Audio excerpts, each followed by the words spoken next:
Side जगह हुआ है। और हमारे देश के जितने भी सैनिक होते हैं, आप देखें, अगर एक बार फौज में जाने के बाद उन्हें बहुत ही कठिन ट्रेनिंग दी जाती है।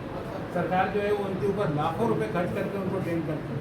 उनका चाहे फिजिकल ट्रेनिंग हो, मेंटल ट्रेनिंग हो, हथियार चलाना हो, बॉक्सिंग करना हो, घुड़सवारी करना हो, मतलब एक जो जवान होता है उसके ऊपर हम जो है हमारे जो जवान। और दूसरी बात, हमारी जो आर्मी है वो वर्ल्ड की बेस्ट आर्मी में से एक मानी जाती है। और यही कारण है कि कई बार कारगिल जैसे युद्ध जो कि करीब करीब असंभव होते हैं, जहाँ हमारे दुश्मन ऊपर बैठे हुए हों और जहाँ जाने के जब आप लड़ाई के लिए जाते हैं तो आपके बच के आने के चांसेस बहुत कम होते हैं, ऐसी जगहों के ऊपर भी हिंदुस्तान आर्मी ने हमेशा विजय पाई है।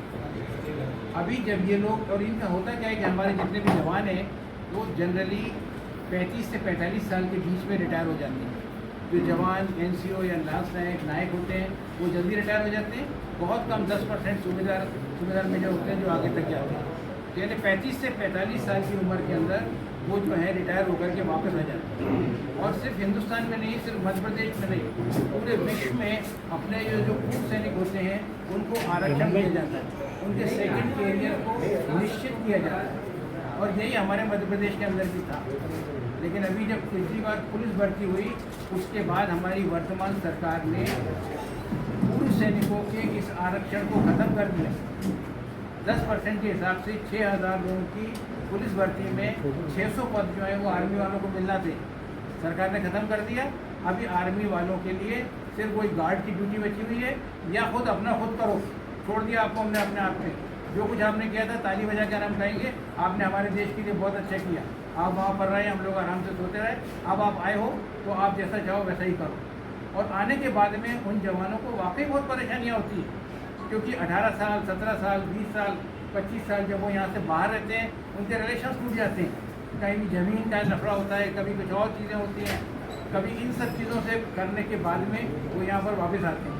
वापस आने के बाद भी वो जनरली एक मतलब अलग से अंदर चले जाते हैं। कारण होता है कि उनके परिवार बोलता है भाई देखो तुमने इतने सालों तक बॉर्डर पर रहे, हमें ये पता नहीं था कि तुम वापस आओगे कि नहीं आओगे, जिंदा आओगे कि मर के आओगे। अब तुम रिटायरमेंट होकर के आ गए हो, अब किसी उसमें झमेले में मत पड़ो, चुपचाप अपनी फैमिली और बच्चों को देखो। तो वो लोग जो है वो बहुत ज़्यादा एक्टिव भी नहीं होते। और क्योंकि वो एक्टिव नहीं होते तो क्या होता है, हर कोई उनको एक्सप्लॉइट करना चाहता है, हर कोई उनका फ़ायदा उठाना चाहता है, उन्हें हर जगह के ऊपर परेशानियाँ होती हैं। तो इसके लिए जो है अभी हमने सोचा है कि उन लोगों को सबको हम दोबारा फौजी बनाएंगे और हम राजनीति में भी उनको लेकर के आएंगे, क्योंकि ये एक ऐसी जगह है जहाँ पर वो अपनी समस्याओं का समाधान ढूंढ सकते हैं। ये रिजर्वेशन जो कैंसिल हुआ है उससे सारे लोग बहुत ही आहत हैं। और रिजर्वेशन कैंसिल हो जाने के बाद में जब उन्होंने प्रदर्शन किए तो उनके ऊपर क्रिमिनल धाराएँ लगा करके और पुलिस के अंदर उनकी रिपोर्ट कर दी, सबके ऊपर क्रिमिनल धाराएँ चल रही है। उसके बाद में उनको पता नहीं कि वो क्या करेंगे, पर अभी वो सब के सब बिल्कुल तैयार हैं कि हम इस सरकार को गिराने में बहुत महत्वपूर्ण भूमिका अदा करेंगे। उनका रिजर्वेशन कैंसिल हुआ था, उसके ऊपर पूर्व सैनिक और हम लोग ऑलरेडी कोर्ट में गए हुए हैं, हाई कोर्ट के अंदर इसका केस चल रहा है, क्योंकि ये सेंट्रल गवर्नमेंट के अनुरोध के ऊपर सारी स्टेट ने इन लोगों को रिजर्वेशन दिया था। तो अभी हमारे वो जो सारे अलग अलग, क्योंकि मैं यहाँ का प्रदेश अध्यक्ष हूँ इसलिए मेरे हर जिले के अंदर जिलाध्यक्ष हैं और वो सारे जिलाध्यक्षों की अपनी कार्यकारिणी है और हम सब लोग मिल करके एक नया काम करना चाहते हैं और आपको विश्वास दिलाना चाहते हैं कि ये सैनिक लोग मिलकर जो भी करेंगे वो देश और समाज के लिए अच्छा करेंगे और अच्छी तरह से आप सबको सपोर्ट करेंगे। और जब ये कोई काम करेंगे तो जनता का भी फायदा करेंगे।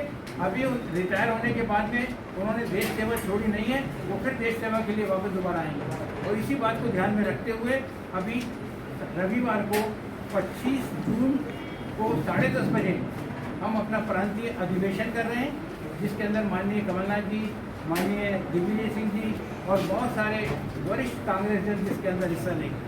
तो ये हम लोग करना चाह रहे हैं। और उसके पहले आप लोगों से निवेदन करना चाहते हैं कि सैनिक लोग पहली बार कुछ अच्छा करने की कोशिश कर रहे हैं, अपने पैरों पर खड़े होकर बाहर निकल करके देश और समाज के लिए कुछ करना चाहते हैं।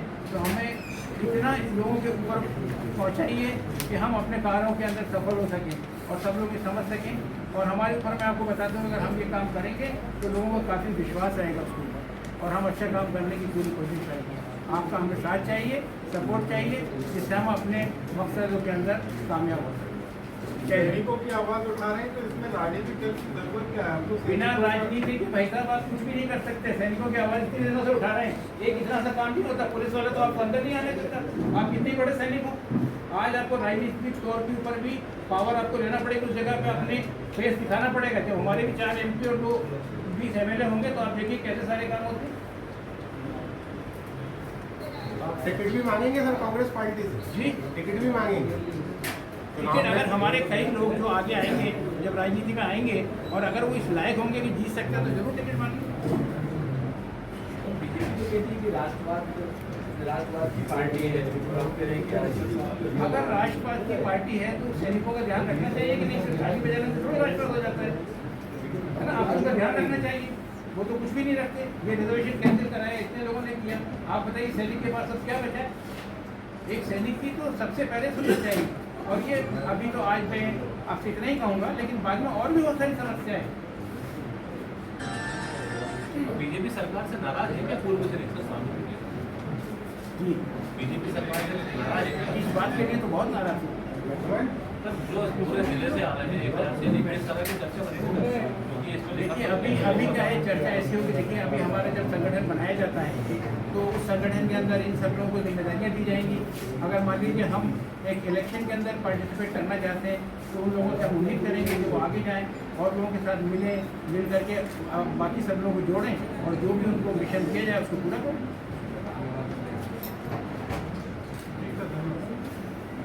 थैंक यू सर, धन्यवाद। पहला उद्देश्य ये है कि आर्म फोर्सेस के बारे में जनरली लोगों को बहुत कम नॉलेज होती है। तो हम जो भी कुछ होगा बहुत सारी बेसिक चीज़ें अपने सब लोग साथियों को बताएंगे, जिससे आगे के अंदर वो भी समझ सकें कि देश किस दिशा के अंदर जा रहा है। और दूसरा इस सम्मेलन का उद्देश्य ये है कि हमारे जितने भी साथी बाहर से आ रहे हैं उन सबको हम संगठित कर सकें, अपनी प्रायोरिटी डिसाइड कर सकें, जो हम काम कर सकते हैं किस तरह से करेंगे। क्योंकि इसके अलावा और भी बहुत से काम हैं। सारे के सारे लोग तो राजनीति में नहीं आएंगे और ना ही सारे के सारे लोग गार्ड बनेंगे, लेकिन उसके अंदर भी आपको जानकर आश्चर्य होगा कि हमारे यहाँ बहुत क्वालिफाइड लोग होते हैं। कई हमारे कंप्यूटर ऑपरेटर्स होते हैं, कई हमारे टेक्निकली बहुत अच्छे होते हैं। तो हम ऐसी चीज़ें बनाएंगे जिससे उनके भविष्य को अच्छी तरह देखा जा सके और उसके संगठन का सपोर्ट हमें हर जिले से मिल सके। तो ऐसी चीज़ों पर भी यहाँ पर डिस्कस किया जाएगा।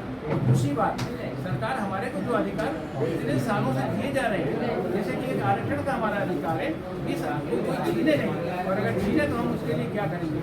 इन सब बातों के ऊपर भी हम विचार करेंगे।